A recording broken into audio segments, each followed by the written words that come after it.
বাংলাদেশ জাতীয়তাবাদী দল বিএনপির জাতীয় স্থায়ী কমিটির এটা সংবাদ সম্মেলন। আজকের এই সংবাদ সম্মেলনে আমাদের সাথে উপস্থিত আছেন জাতীয়তাবাদী দল বিএনপির স্থায়ী কমিটির সদস্য জনাব মির্জা আব্বাস সাহেব, উপস্থিত আছেন অপর সদস্য ডক্টর আব্দুল মুইন খান, উপস্থিত আছেন আরেকজন সদস্য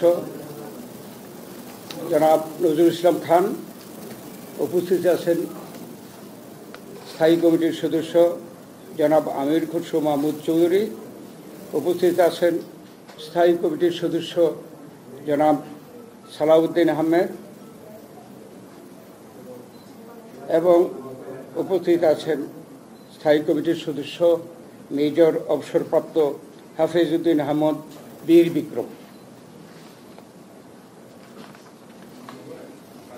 আপনারা আমাদের এই সম্মেলনে স্বল্পকালীন নোটিশে উপস্থিত হওয়ার জন্য আপনাদেরকে ধন্যবাদ জানাই। সেই সাথে সাথে সম্মানিত স্থায়ী কমিটির সদস্যদেরকেও আমরা ধন্যবাদ জানাচ্ছি। আজকে আসলে আমাদের মহাসচিব সাহেব ঢাকায় নেই বলে আমি আপনাদের সামনে উপস্থিত হয়েছি।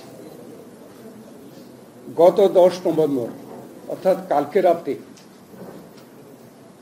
সোমবার রাতে জনাব তারেক রহমানের সভাপতিত্বে বাংলাদেশ জাতীয়তাবাদী দলের স্থায়ী কমিটির সভায় আলোচনাক্রমে নিম্নলিখিত একটি প্রস্তাব গৃহীত হয়। এই প্রস্তাবটি হুবহু আপনাদেরকে অবহিত করা, আপনাদের মাধ্যমে এদেশের মানুষকে অবহিত করার জন্যই আমরা এই প্রেস কনফারেন্স বা সংবাদ সম্মেলনের ব্যবস্থা করেছি। রাজনৈতিক দলসমূহের সাথে জাতীয় ঐকমত্য কমিশনের দীর্ঘ প্রায় 1 বছর যাবৎ আলোচনার ভিত্তিতে কতিপয় নোট অফ ডিসেন্ট সহ ঐকমত্যের ভিত্তিতে রচিত জুলাই জাতীয় সনদ বিগত 17 অক্টোবর স্বাক্ষরিত হয় এবং দেশের সংবিধান ও আইন অনুযায়ী তা বাস্তবায়নে সকলে অঙ্গীকারবদ্ধ হই। সম্প্রতি অন্তর্বর্তীকালীন সরকারের উপদেষ্টাদের মধ্যে কেউ কেউ জুলাই জাতীয় বাইরে কোনো বিষয়ে সরকারের সিদ্ধান্তর ঘোষণা প্রসঙ্গে যে সকল বক্তব্য দিচ্ছেন তা বিভ্রান্তিকর এবং ঐকমত্যের ভিত্তিতে গৃহীত সিদ্ধান্ত অগ্রাহ্যের শামিল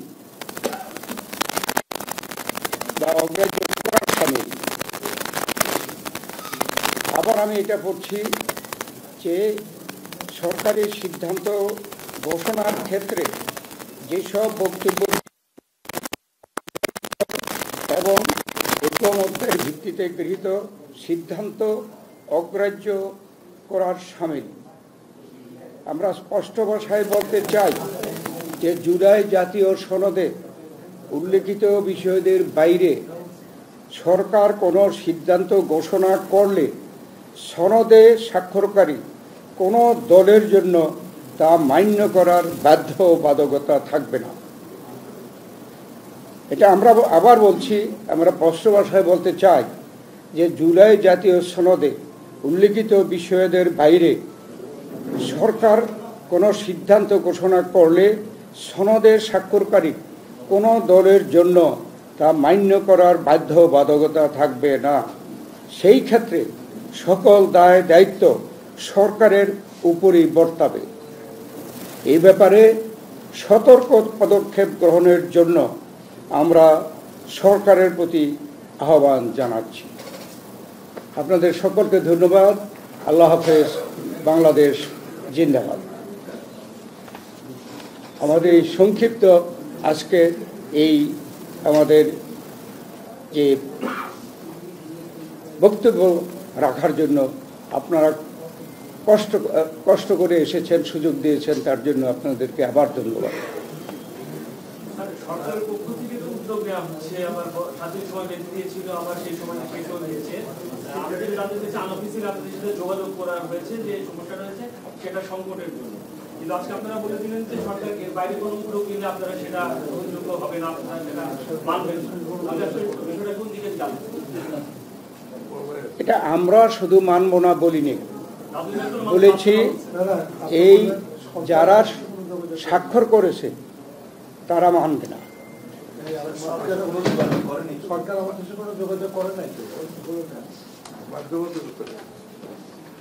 আমাদের সনদ এবং গণভোটের বিষয়টা কি বিষয়? প্রশ্নটা ক্লিয়ার করো। যেহেতু বললেন যে ছাত্রদের দলের কোনো দায় থাকবে না, তাহলে যে জটিলতা সৃষ্টি হয়েছে রাজনীতিতে জুলাই সনদের বিষয়টা এবং সরকারের যে আদেশ জারির বিষয়টা, সেই বিষয়ে আপনারা চিন্তা বিষয়টা হচ্ছে যে আপনারা তো বললেন জুলাই সনদে স্বাক্ষর করার পরে সনদের বাইরে যা আছে সেগুলো রাজনৈতিক দলগুলো মানতে বাধ্য না। কিন্তু সেই ক্ষেত্রে জামাত ইসলামীও তো সনদে স্বাক্ষর করেছিল, তারা আবার জাতীয় নির্বাচন আগে গণভোটের জন্য কিন্তু তারা আন্দোলন করতে কর্মসূচি করেছে। সেই ক্ষেত্রে এই যে মতৈক্যের জন্য যে 1 বছর ধরে চললো, এখন তো আসলে সেই মতৈক্যটা দেখা যাচ্ছে না, এবং এই তাদের যে গণভোটের জন্য যে আন্দোলন কিংবা দাবি, সেই ক্ষেত্রে তো মানে তার মতৈক্য পৌঁছানো যাচ্ছে। এটাই আমাদের দিকে শুনতেছেন কেন? তারা সনদে স্বাক্ষর করার পরে আবার একটা নতুন প্রসঙ্গ নিয়ে তারা আন্দোলন করতেছে, এটা তাদের দিকে আপনারা যে নোট অফ ডিসেন্ট সহ যে অবস্থায় স্বাক্ষর করেছিলেন, আপনারা ওই জায়গায় আছেন কিনা, সেখান থেকে আপনাদের অবস্থানে কোনো পরিবর্তন হয়েছে কিনা? 1 নম্বর বিষয়, নোট অফ ডিসেন্ট সহ স্বাক্ষর করেছিলেন, আপনারা ওইখানে আছেন কিনা, ওইখান থেকে কোনো আপনাদের অবস্থানের পরিবর্তন হয়েছে কি, এবং গণপরিষদে কোনো পরিবর্তন আছে কিনা আপনাদের অবস্থানে? আমরা জুলাই জাতীয় সনদ যেভাবে স্বাক্ষরিত হয়েছে,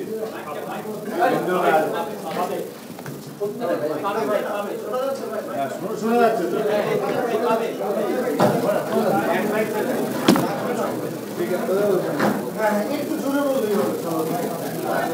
আমার গলা তেমনি বড়। জুলাই জাতীয় সনদ 2025 ঐতিহাসিক অনুষ্ঠান। সেই সনদে বিভিন্ন রাজনৈতিক দলের বিভিন্ন দফায় কিছু নোট অফ ডিসেন্ট আছে। সেই নোট অফ ডিসেন্ট গুলোর ক্ষেত্রে বলাও আছে সনদে যে দলগুলো যদি নির্বাচনী ইশতেহারে উল্লেখ করে জনগণের ম্যান্ডেট পায়, নোট অফ ডিসেন্ট গুলো তারা সেইভাবে বাস্তবায়ন করতে পারবে। এখানে আমরা 100% একমত, এখনো আমরা সেই জায়গায় আছি এবং আমরা স্বাক্ষরিত সনদের বাইরে নাই। কিন্তু যেভাবে জাতীয় ঐকমত্য কমিশন সরকারের কাছে সনদ বাস্তবায়নের উপায় সংক্রান্ত যে সুপারিশ প্রদান করেছে, তার মধ্যে নোট অফ ডিসেন্টের অংশগুলো উল্লেখিত নাই, একদম নেই। শুধু প্রস্তাবগুলোর ব্যাপারে 48টা দফা দিয়ে তারা একটা তফসিল করেছে, সেই তফসিলের প্রস্তাবগুলো সম্পর্কে গণভোটের প্রস্তাব করেছে।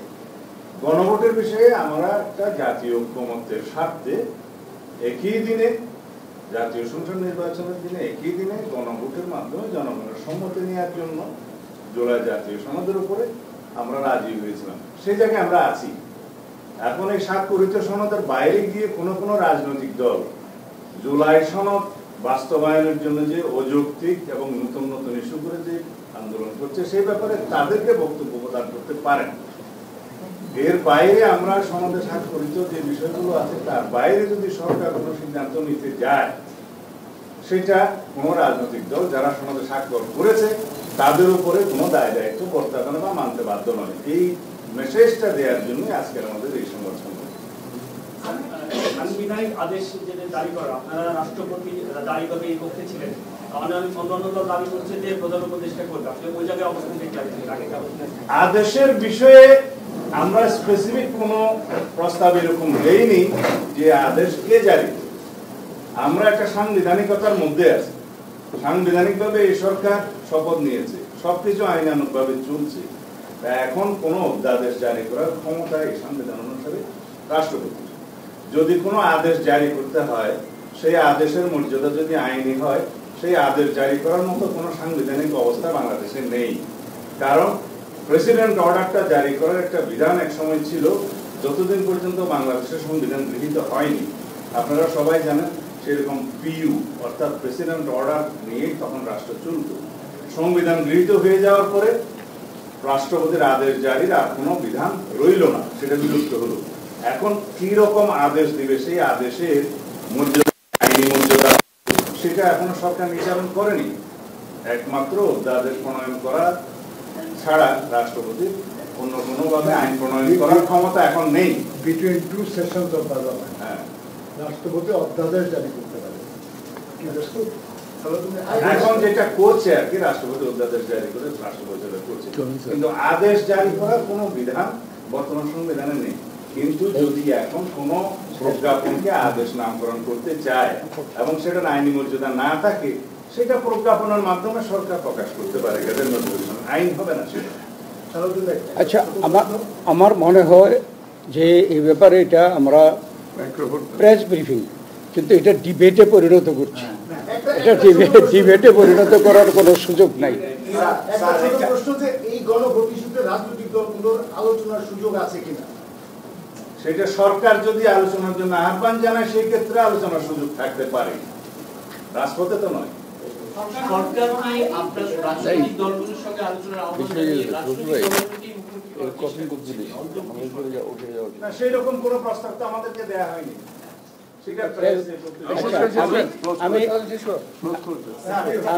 আমি আবার আমাদের সাংবাদিক ভাইদের ধন্যবাদ জানিয়ে আমি এই প্রেস ব্রিফিংয়ের সমাপ্তি ঘোষণা করলাম।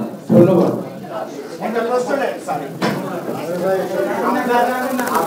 এই আপনি জানেন যে একটা রাজনৈতিক দল একটা জোট করে আন্দোলন করছে এবং আপনারা আপনাদের অবস্থানটা আজকে ব্যক্ত করলেন। সরি, আমার গলা ভালো না, তো এই অনমনীয় অবস্থাটা কি আগামী জাতীয় নির্বাচনকে অনিশ্চয়তার দিকে ঠেলে দিচ্ছে? আরেকটা জিনিস আপনি একটা খেয়াল করবেন, এই রাজনৈতিক এই টানাপোড়েনের কারণে কিন্তু গত কয়েকদিন ধরে আপনি দেখছেন যে একটা অস্থিরতার সৃষ্টি হয়েছে, গাড়িতে আগুন দেওয়া হচ্ছে, ফ্যাসিবাদ বিরোধী যারা আন্দোলন আপনারা সরিয়েছেন তারাই সুযোগটা নিচ্ছে। না না, এটার সুযোগে আমরা বিশ্বাস করি না, এটার সুযোগে এখানে এই নির্বাচনকে নিয়ে নানা রকম ষড়যন্ত্র চলছে। যারা নির্বাচনে অংশগ্রহণ করতে পারছে না, নানাভাবে তারা দেশে অশান্তি সৃষ্টি করার চেষ্টা করছে। তাই এটা সরকারের সাথে এই বিষয়ের কারণে কিন্তু হচ্ছে না। আজকে যে বিষয়ে আমরা সরকারকে এই সতর্ক পদক্ষেপের জন্য, সতর্ক পদক্ষেপ গ্রহণের জন্য সরকারের প্রতি আহ্বান জানিয়েছি। এটা কিন্তু এটার সাথে বর্তমানে যে সৃষ্ট যে অসন্তোষ বা অশান্তি, এটার সাথে সম্পর্ক নাই। ধন্যবাদ।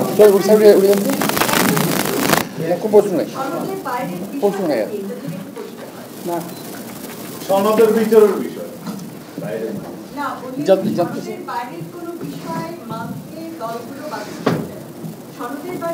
সেটা যেটাই হোক, যাই হোক, আমরা এখন আপাতত আমাদের প্রেস ব্রিফিং এখানেই সমাপ্ত ঘোষণা করছি। ধন্যবাদ।